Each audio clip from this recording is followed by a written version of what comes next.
Tur aiz manis ir Lubānas ezers. Lielākais ezers Latvijā. Skaists, vai ne? Tikai apkārt praktiski tukšums.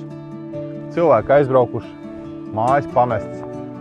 Nu ne tāpēc, ka latvietis neprot saimniekot, bet tāpēc, ka valsts ir izveidojusi sistēmu, kurā te dzīvot vairs neatmaksājas. Galvenais valsts panākums nav iekšzemes koprodukts. Tas ir, vai tauta dzimst un vai tā paliek mājās.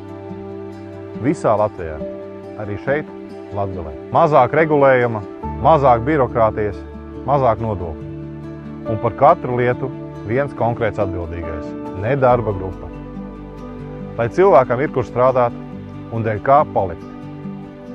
Latvija pieder tās tautai, nevis ierēģiem. Mēs mainām noteikumus. Nāc līdzi!